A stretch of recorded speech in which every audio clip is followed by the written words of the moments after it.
चलो आज स्टार्ट करते हैं कौन चीज का, चौथा चैप्टर है ना। चौथा चैप्टर में कौन चीज है, नाखून क्यों बढ़ते हैं। इसका लेखक कौन चीज है, हजारी प्रसाद द्विवेदी है ना। अब चलो, हजारी प्रसाद द्विवेदी का जन्म कब हुआ था बताओ तो।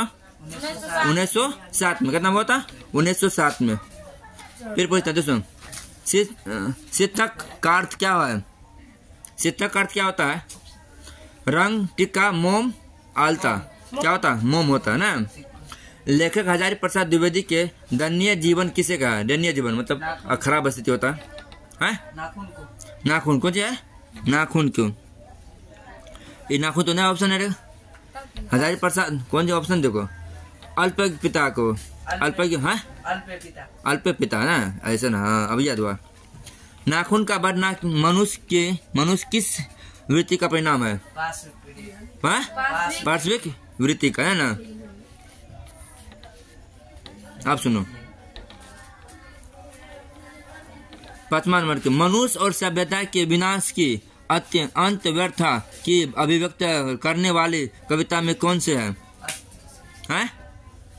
5वां नंबर क्वेश्चन है, मनुष्य और सभ्यता का विनाश की अंत व्यर्था के लिए अभिव्यक्त करने वाले एक कविता में निम्न कौन से है। एक वृक्ष की हत्या, अक्षर ज्ञान, हमारी नींद, प्रेम यानी श्री राधिका। एक वृक्ष की हत्या, ठीक। अब सुनो, सहजात वृत्तियां किसे कहते हैं। नाखून को, गलत ऑप्शन देता हूँ। अक्षरों के संचयन को, अनजान स्मृति को, स्व यानी के बंधन को, उपयुक्त सभी, अनजान स्मृति को ना।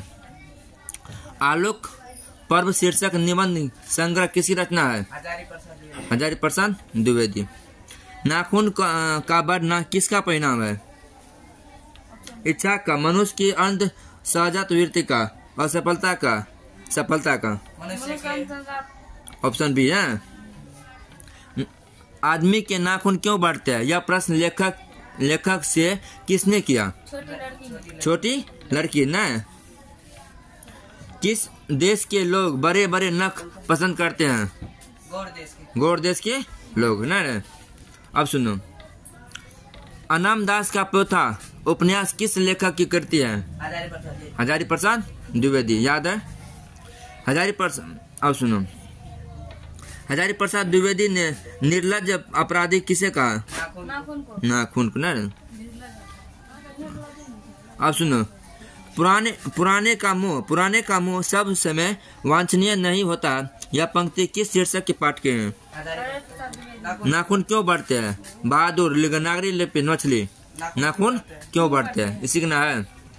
किसने कहा था कि सब पुराने अच्छे नहीं होते, सब नए खराब नहीं होते, बताओ रे। ऑप्शन दे, मैक्स मुलर ने, हजारी प्रसाद द्विवेदी, कालिदास, स्वामी विवेकानंद। कालिदास किसने कहा था, कालिदास ने। द्विवेदी जी से किसने पूछा था कि नाखून क्यों बढ़ते हैं, छोटी लड़की। यहाँ पे भी होगा खाली लड़की, ऑप्शन लड़का, पत्नी, नौकर, लड़की। तो लड़की मारना, कोई दिक्कत। ऑब्जेक्ट किसे मारना है, लड़की को मारना है। नाखून क्यों बढ़ते हैं, पाठ में बूढ़े ने सबसे बड़ी चीज किसे माना, प्रेम, क्रोध, भय, घृणा। प्रेम को किसे माना, प्रेम। अब सुनो, 17 नंबर का, लेखक के अनुसार मनुष्य के नाखून किसके जीवंत प्रतीक है, मनुष्यता के, सभ्यता के, पाश्विक वृत्ति के और सौंदर्य का, पाश्विक वृत्ति के। पहले जमाना में क्या करते थे लोग, हम लोग सब नाखून से, बड़े बड़े नाखून थे हम लोग के नाक में, हम लोगों के पूर्वज। नाखून क्यों बढ़ते हैं, गद्य की कौन सी विधा है, कहानी है, कविता है, भाषण है, ललित निबंध। कौन होगा, ललित निबंध ना। अब सुनो, हजारी प्रसाद द्विवेदी द्वारा रचित पाठ है, नाखून क्यों बढ़ते हैं, बहादुर, मछली, अवनियों। कौन होगा, नाखून क्यों बढ़ते ना। 20 यानी 20 नंबर का, पुराने का मोह सब समय वांछनीय नहीं होता, किस लेखक की पंक्ति का है, हजारी प्रसाद द्विवेदी ना। अब सुनो, कौन मनुष्य का आदर्श नहीं बन सकती है, हैं? ऑप्शन देखो, कौन मनुष्य का आदर्श नहीं बन सकते हैं? शेर, बंदरिया, भालू, हाथी। कौन जो होगा? बंदरिया। बंदरिया सही में बंदरिया नहीं बनती हैं। कौन नाखून को जिलाए जा रहे हैं? हैं? प्रकृति। कौन जो होगा? प्रकृति। हाँ, बिना ऑप्शन के मारो तब न हुआ। मानव मस्तिष्क की उत्कृष्टतम उपलब्धियां का सर्वप्रथम साक्षात्कार किस देश ने किया? रूस, जापान, भारत, अमेरिका। कौन सी? भारत। ठीक। अब सुनो, हिंदी साहित्य की आदिकाल के रचनाकार है? हजारी प्रसाद द्विवेदी। हजारी प्रसाद द्विवेदी होगा। ऑप्शन सुन लो पहले। हिंदी साहित्य का आदिकाल के रचनाकार है? नलिनी मीराचंद शर्मा, हजारी प्रसाद द्विवेदी, आचार्य हजारी प्रसाद द्विवेदी, देवेंद्र नाथ शर्मा। द्विवेदी, आचार्य हजारी प्रसाद द्विवेदी। क्या नंबर क्वेश्चन है? 24 नंबर का भी बना है। 25 नंबर में सुनो, हजारी प्रसाद द्विवेदी का जन्म कहाँ हुआ? सबको बताओ, हजारी प्रसाद द्विवेदी जन्म कहाँ हुआ था? समस्तीपुर बिहार, बलिया बिहार, बलिया उत्तर प्रदेश, इलाहाबाद उत्तर प्रदेश। बलिया उत्तर प्रदेश, बलिया उत्तर प्रदेश। कहाँ होगा? बलिया उत्तर प्रदेश। अब सुनो, कौन छोटे नखों का पसंद करते हैं? बताओ रे। दक्षिणात्मक, पूर्वात्य, मालवा, मध्य देशीय। कौन होता? ऑप्शन ए दक्षिणात्मक, दक्षिणात्य, नाट्य, दक्षिणात्य। नख किसकी प्रतीक है? बताओ रे। हाँ? पशुता। किसका? पशुता। मनुष्य को नाखून की जरूरत कब होती?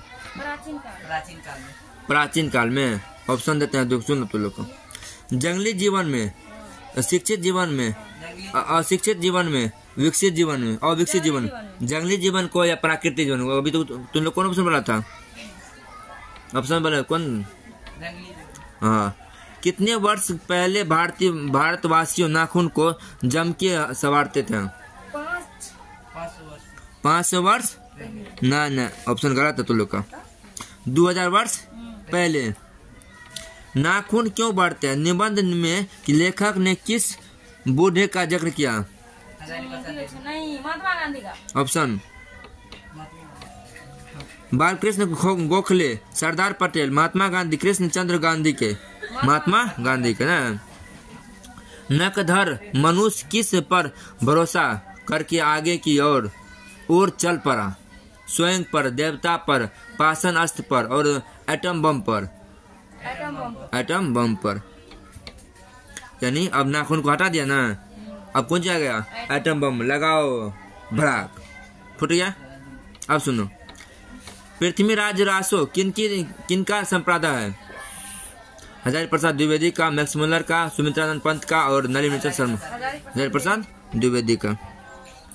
कालिदास की ललिताएं योजना किनकी रचना है? हजारी प्रसाद द्विवेदी। अशोक के फूल किनकी रचना है? हजारी प्रसाद द्विवेदी। देखते हैं और है इसका। है कुछ। अब सुनो, नाखून क्यों बढ़ते हैं? निबंध नई पीढ़ी से कैसा भाव जगता है? संस्कृति, आत्मगौरव के, स्वाधीनता की, देशभक्ति, देवत्य। बोलो ऑप्शन। संस्कृति, गौरव। कौन सा? आत्मगौरव का।